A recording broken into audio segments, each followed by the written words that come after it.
Proportional representation PR পদ্ধতি commonly কেউ হয়তো বলেছে আপার হাউজে, কেউ হয়তো বলেছে লোয়ার হাউজে, কমনলি প্রত্যেকটি ভোটের মূল্যায়ন, কালো টাকা, পেশি শক্তি, একটা রিচ পার্লামেন্ট, কোয়ালিটি পার্লামেন্ট করার প্রয়োজনে আমরা এদেশে পিআর পদ্ধতির দাবি করেছি।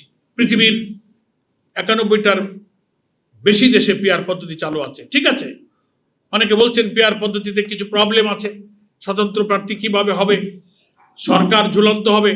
6টা পদ্ধতি আছে পিআরের। আমরা যদি কমনলি একমত হয়ে যেতে পারি তাহলে এটাও আলোচনার ভিত্তিতে কিন্তু প্রয়োজনে সংবিধানকে অ্যামেন্ডমেন্ট করে কোনো বিধি পরিবর্তন করে আমরা এই সব সমস্যার সমাধান করতে পারি।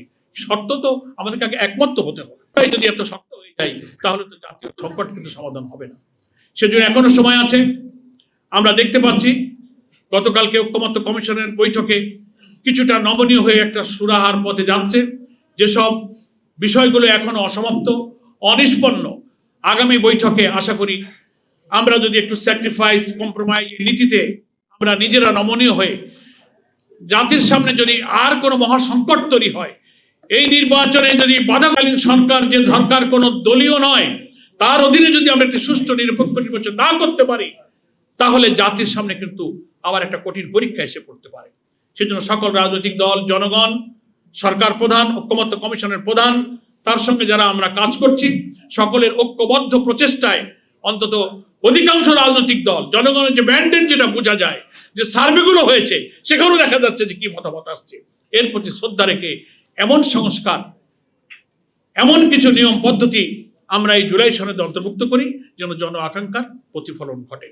জুলাই সনদ আইনি ভিত্তি দেওয়ার জন্য লিগাল এক্সপার্টরা যেসব মতামত দিয়েছেন, সংবিধান আদেশ, কনস্টিটিউশন অর্ডারের কথা ছিল, রেফারেন্ডাম, গণভোটের কথা ছিল, সেই সব আলোচনা এখন একটা প্রায় চূড়ান্ত পর্যায়ে যাচ্ছে। আমরা শুনতে পাচ্ছি গণভোটের মধ্য দিয়েই জুলাই সনদের আইনি ভিত্তি হতে পারে।